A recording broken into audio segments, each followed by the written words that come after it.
Now, the United States, being kind of the British Empire of the early 21st century, says, to heck with you.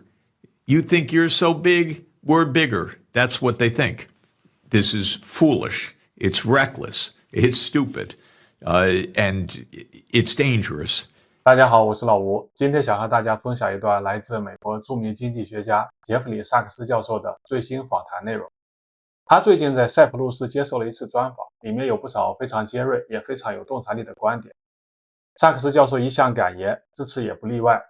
他一开始就面对一个非常直接的问题：为什么在一个号称制度健全的美国，会出现像特朗普这种明显错误的关税政策？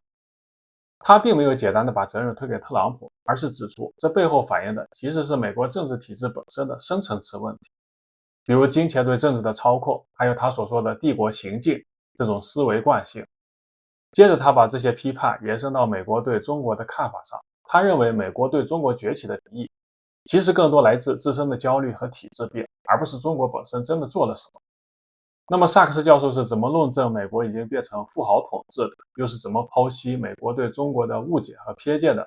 接下来我们就一起来听听他的分析。What strikes me, Professor, can one person do this in a country like the United States, where you have institutions, you have Congress, such a great question. You have the universities?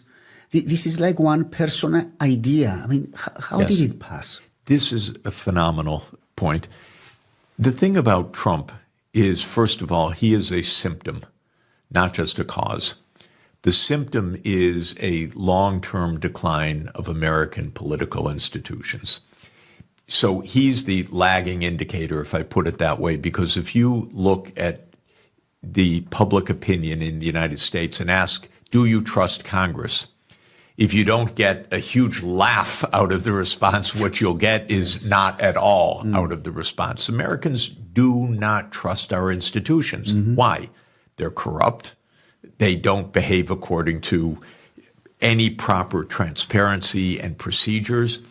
This has been going on for decades.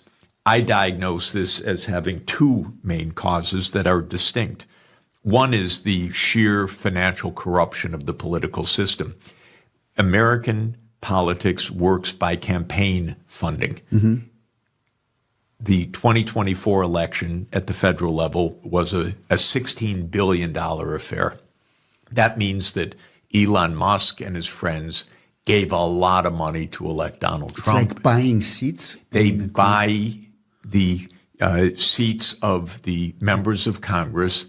They bankroll the campaigns of presidents, and they say afterwards, we paid for you, now you give us tax cuts, deregulation, special privileges, monopoly rights, inside contracts, whatever you want. So that's one part of American politics. The other part of American politics is that the United States is what the British Empire was for 200 years, between 1750 roughly and 1950. It was the world's hegemonic power. And now the United States has been that for 75 years. That means that the United States acts like an empire. What does an empire do? It uses brute power to get its way. It cheats, it lies, it steals, it manipulates. And that's what empires do. And the United States became an imperial state after World War II. And that means, for example, throughout our legislation is the word emergency, because an imperial state needs emergency rule. So Trump, in all of these executive decrees, is invoking emergency rule. When you think about the United States, emergency rule doesn't come first to mind. You think about Congress and the courts and the presidency.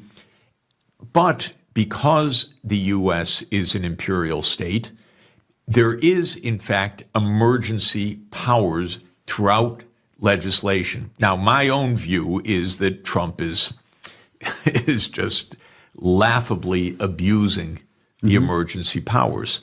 What is the emergency that caused him to put on the tariffs.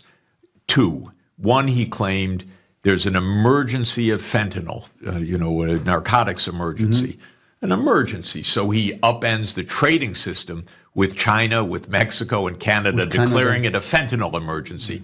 This is bogus. This is not a real explanation. This is probably an inside laugh inside the White House. Then he declared the trade deficit an emergency. Well, that's interesting. The trade deficit has been going on for 25 years. It could go on for a while longer. It's hardly an emergency.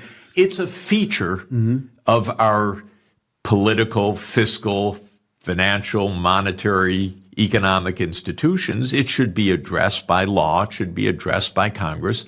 But he declared an emergency, and single-handedly,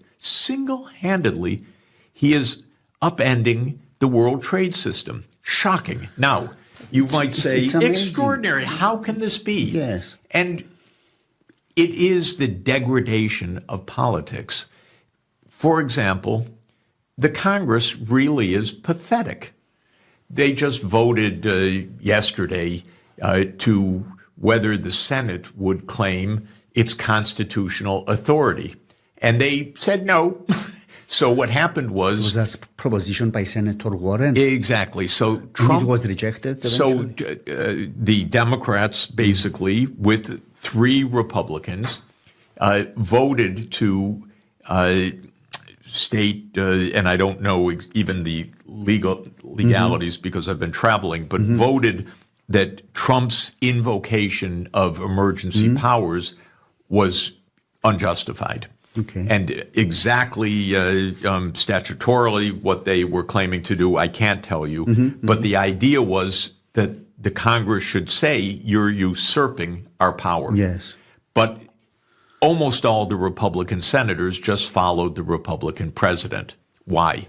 2 reasons. One, the institution itself has no self-pride at all. It is not respected by the American people, and it doesn't respect itself.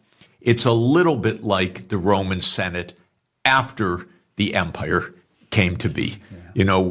Rome went from a republic to an empire in 27 BC. One could say a bit earlier, in fact. But the Senate, they continued to wear the toga and they continued to prance around, but they had no power anymore. That's like the U.S. Senate. And they have no pride anymore. So they can't even stand up for their own authority. In the House of Representatives, it would probably be even worse. Now, it's also the fact that Republicans who buck the president, who say, no, I don't agree with this imperial approach to power, are likely to face a challenge in the next election. And Elon Musk, for example, has said he will bankroll candidates to defeat those who don't follow the president's line. So that's sheer money talking. The richest man in the United States saying, I will put my money behind candidates to defeat anyone that doesn't follow Trump's line. So this is politics. So, Professor, that doesn't work. You are not describing a democracy. You are describing a plutocracy. That's exactly right. This is a plutocracy, and it's been a plutocracy for a long time, but it's just become more and more brazen. And Americans are not happy.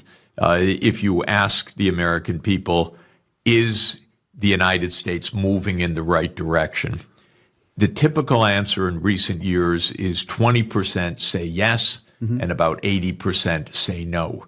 If you ask about Trump's approval rating right now, he's just 100 days into office. It's 40%, 38%, 52 to 55% disapproval. This is not a mandate. Trump says, I have a mandate. I won the election. Believe me, I think everyone knows because it's not so different in Europe. Elections are not based on ideas at all. There's no mandate. You vote for miserable candidate A or miserable candidate B, and then when miserable candidate A or B wins, they say, I have a mandate to do any stupid policy C, D, E, and F. That's not a mandate. Professor, what about China? What about the response of China? I'm talking about tariffs. Do you see China rising as a superpower, or is it already a superpower? China's obviously a superpower, a country that has an output in manufacturing that is 2 or 3 times larger than the United States, a country whose overall GDP is at least equal to the U.S. and by some measures 30% larger. And just to note, there are big measurement problems comparing 2 complex economies, but basically it's a huge economy, a country that has hundreds of nuclear weapons, a country that has advanced technologies in every single sphere, in biotech, in artificial intelligence, in every digital technology, in quantum computing, in space exploration, you name it, China's there. Of course it's a superpower. And it's a proud superpower. And it's proud of what China has accomplished. And it's important, since every country has historical memory. China went through an absolutely miserable century from 1839, when the British showed up and launched an outrageous war with China to force the Qing dynasty to open China to British opium, British merchants selling Indian opium. That was 1839, the start of the first Opium War, up through the Japanese invasions in the 20th century, which finally culminated in a civil war between 1945 and 49, and the victory of the Chinese Communist Party led by Mao, and the declaration of the People's Republic of China in 1949. And I recount all that history for one overwhelming reason. It's completely fresh in the minds of Chinese leaders, and their main point is, do not bother us again, as you did in what they call the century of humiliation.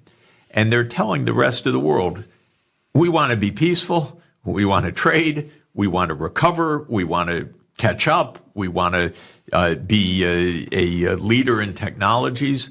Do not bother us in our internal affairs again, like you did for a century. And then things can be fine. But if you bother us, things are not going to be fine. Yes. Now, the United States, being kind of the British Empire of the early 21st century, says, to heck with you. You think you're so big, we're bigger. That's what they think. This is foolish. It's reckless. It's stupid. And it's dangerous. So we're in a very dangerous game of chicken right now. Yes, but from the American perspective, what is the Chinese threat? Why is America so much worried about China? And even Trump, Rubio, they say it's the next thing, that we need to focus on China, and China is the threat and everything. Fundamentally, is it a military threat? Is it the economic threat? What is it? Racism. It is a different culture, a different society. It's big, and it's not understood in America. These leaders know almost nothing about China. I've been going to China now for 44 years, and typically many times each year. I've had students, I have colleagues, I have joint projects, I have studied China, I've traveled all over China for decades. The American leaders know nothing. They're ignorant. But they know China's dangerous. That's what they know. That's what they say. And where does that come from? Yes. Well, there's been the yellow peril, as it was once called in the 19th century. We wouldn't use such a vulgar term right now, perhaps. But believe me, this is just fear. And it's fear driven by the other. And it's a deeply human trait. But it's contemptible among leaders of powerful countries to be so ignorant. But the United States leadership is ignorant. China is not a threat, period. It doesn't want to be a threat. It wants absolutely to live peacefully with other countries.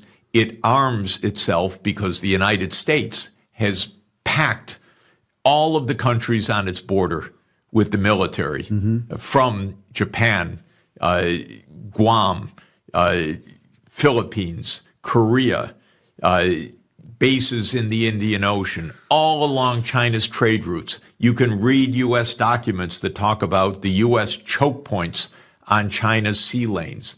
And then when China reacts and says, oh, we're going to build up our Navy, you say, you see, they're a militarist danger. Yeah. This is a kind of game.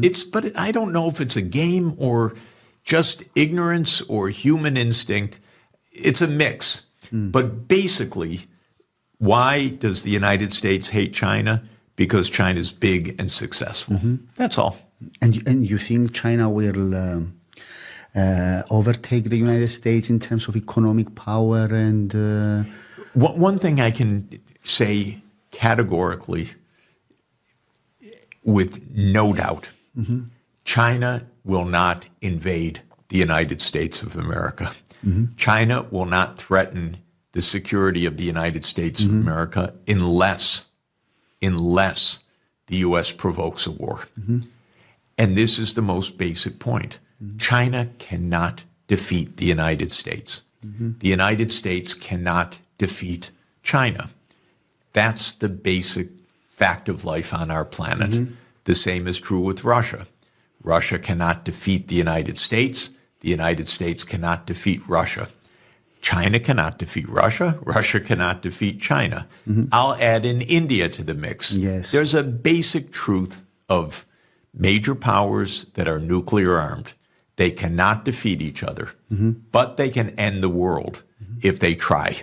And so the main lesson of our time is stay out of each other's backyards so you don't get into war.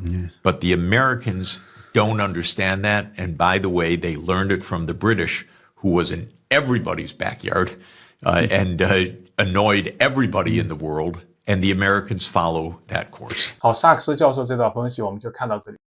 他讲的非常犀利，直接指出美国今天面临的很多问题，根本原因在于政治体制出了问题，被金钱腐蚀，加上长期以来根深蒂固的帝国心态。他认为正是这些内部问题，让美国在面对中国崛起时产生了过度的焦虑、误解，甚至敌意。